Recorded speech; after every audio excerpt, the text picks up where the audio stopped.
there everybody, it's Mike DiLisio, and today I'm going to be taking a look at Time to Panic coming from IV Studio.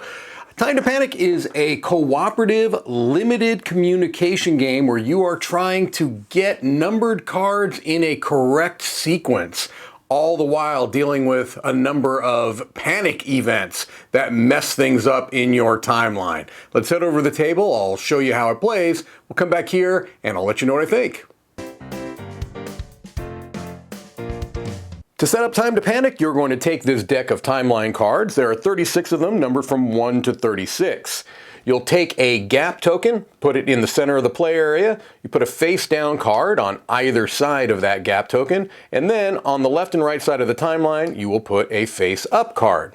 The goal in Time to Panic is to get a sequential line of numbers in ascending order from left to right with no mistakes in between. The other thing you're going to do during setup is you are going to decide the difficulty you want to play with. If you want to play on an easy difficulty, you take the mild panic cards. If you want to play on a normal difficulty, you take the panic cards. And if you want to get tough, you play with the total panic cards. Let's assume that we're going on normal difficulty here. Each player is going to choose a player color, get 4 of the player markers in that color, and 2 player aid cards in that color as well. The last thing is that each player will draw 4 cards from the deck to make up their starting hand of cards.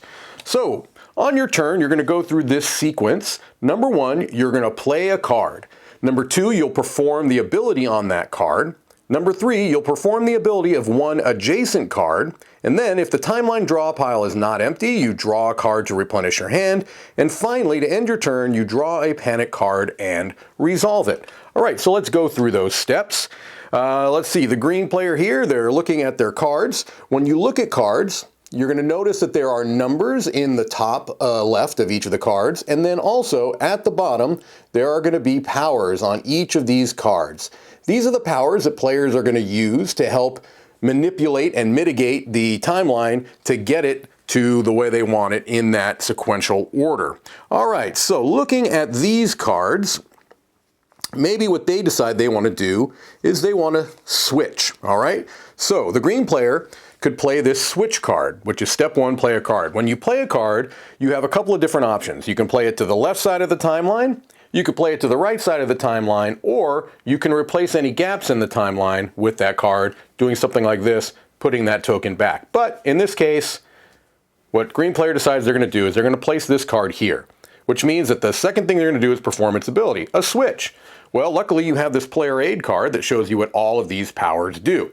All right, a switch is to switch any 2 cards or gaps on the timeline. All right, so let's say that I'm looking at this and I want to switch a couple of cards.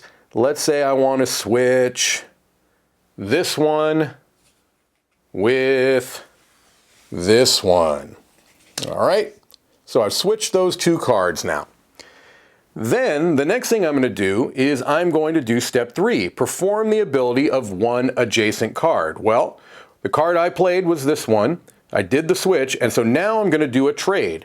What this says is trade a card in your hand with the timeline face down and then place your marker on it. So I would look at my cards here, and maybe what I would want to do is find out what one of these cards is. So let's say that I go ahead and I take this card into my hand and I replace this card. So when you play a card on a trade, you put it face down and then you're going to use your token. This is the only communication that you can give the other players as far as what the potential value of that card is. You can never say, hey, I've got a 6 or I've got a 9. What you can do is tell them where it is in the timeline so far. So you can either say this is in a good spot, or you can flip it to the other side and say it needs to go to the right, or it needs to go to the left. Well, in this case, showing a 21 here, I would go ahead and say, okay, for right now, this is okay. All right. Then I've done the ability of an adjacent card. I'm going to draw a timeline card to replenish my hand. And then what I'll do is draw a panic card and resolve it. This one is a Spectral Surge. Add a face-down card to one side of the timeline and a face-up card to the other side. All right, so maybe what I'll do is put a face-up one over here, face-down card over there. This one goes right here. It's a 12 flip. This one is face down. It goes right there. Okay, so that was all the steps of my turn. Played a card, did its ability, performed the ability of an adjacent card, drew a card back to replenish, and did a panic card. Players are going to continue to do this, going through these steps, using the powers on the card, and hopefully getting a perfect timeline. The end of the game is going to be triggered when every player has one card left in hand. At that point, any face-down cards in the timeline will be flipped face up, and you'll assess how well you did. You've got a little scoring scale here. If you have no mistakes, you have a perfect timeline. 1 to 2 mistakes is a major haywire. 3 to 5 means you're barely holding it together, and 6 or more mistakes is a total collapse. Let's quickly talk about the powers we did not see. All right. Peek is taking a look at a face-down card and putting your marker on it. So, for example, let's say the green player later is looking at this card. It's a 31. So right now, for what the information they have is, that's an okay spot. All right. Switch, we showed you. Trade, we showed you. Flip is flipping a card face up and then performing its ability. All right. So if you played a flip and flipped this one, you would go ahead and do this ability as well, which is delete, which we haven't talked about. That's right here. Delete any card on the timeline and leave a gap. You can even delete the card that has that delete on it. So maybe, for example, I would go ahead and delete this 12 card and go ahead and replace that with a gap token there. All right. Activator is going to activate the ability. You can perform the ability of an adjacent card. Collapse is when you have a consecutive run of cards in order from left to right. You would remove all those cards and leave a gap. And then move is moving a card to either end of the timeline or a gap. All right, and I think we've covered all of the powers. All right, that is how Time to Panic plays. Let's head back and I will let you know what I think.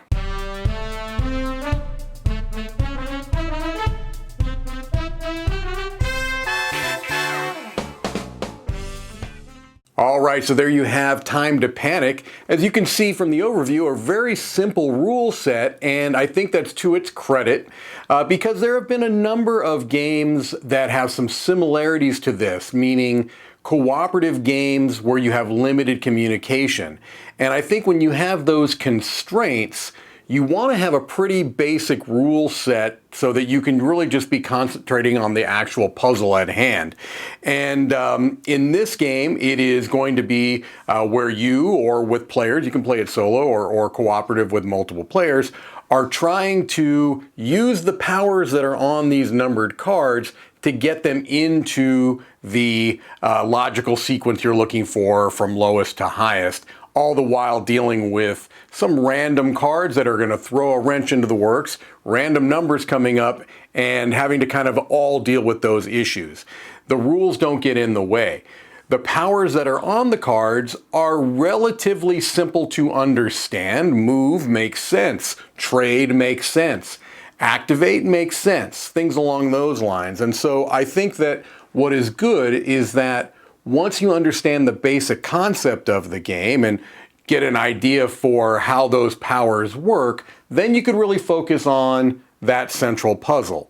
The puzzle itself is not extremely compelling. I mean, it's again numbered cards that you're trying to get into a sequence, but the way you get there is compelling. And so I like the central puzzle that is at play here.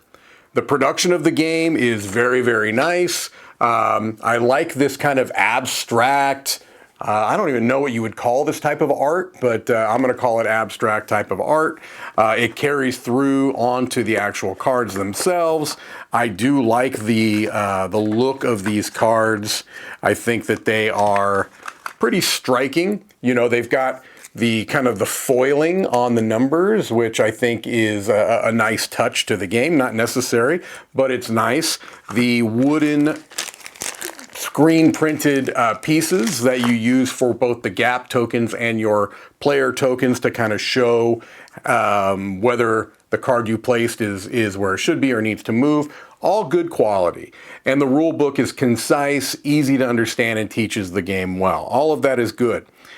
I have had an issue in the past with limited communication games. I think that a lot of times the rules behind what is and what isn't allowed can be murky, can lead to some kind of metagaming where you kind of follow the rules but not the spirit of the rules. I don't think that there's that issue here. I mean, they're very clear about what you can and cannot say. And really, as far as specifics on the cards, the only information you can give to other players is that token. Either it's in a good spot within the sequence or it needs to be moved one way or the other. There's not a lot of ambiguity there. Basically, you cannot say, oh, I've got a 6 I can play here, don't worry about it. No, it's very clear you can't do things along those lines. You really have those tokens to help you kind of communicate. So I think it handles it about as well as you can handle limited communication, for my tastes anyway. So that's good. The elements of the game that I think that don't work as well for me is that I'm not a huge fan of memory in games, and that is a pretty big component in this game, is that you do have to kind of just remember where cards might be. You need to remember maybe what card that flipped, you had to flip over, and try to remember what the power is on that card. And so that's just an element. There's nothing wrong with the game per se, but for my taste, it has maybe a little more memory than I tend to like in my games. You can have some situations where you have cascading powers and you have to kind of remember, okay, what was the original card? Because I still need to do the power adjacent to this one. That's a minor thing, but if you're doing like multiple flips and trades and things like that, you have to remember, okay, this was the original card I played. Now I can go ahead and do the, trigger the adjacent power. Not a huge issue, minor, but I did find it come up in a couple of games. I feel like the difficulty is pretty good. I mean, I find even on the basic level that there's a significant challenge there. If you go into the, what do they call is it total panic? Yeah, total panic. That's, I can't get close to solving it on total panic. That's just beyond my skill levels. I'm good with the, what are they calling it? Mild or regular panic. That's plenty difficult enough for me. So overall, I think this is a solid cooperative limited communication game. I feel like while the basic puzzle is simple, it is compelling. It is interesting. I'm going to give the game a 7 out of 10. Again, the memory aspect is not really my favorite.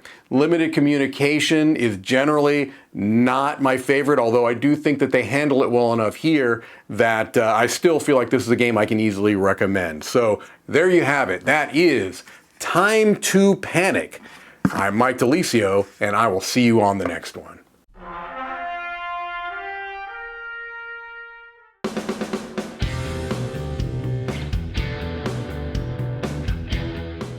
Hey everybody, thanks for watching this video. If you like this review or whatever you just watched, wasn't it amazing? Check out our channel, Dice Tower. We have all kinds of things. We review games, we do top 10s, we play games live. It's all about board games, but especially the people who play them. Check out Dice Tower YouTube channel.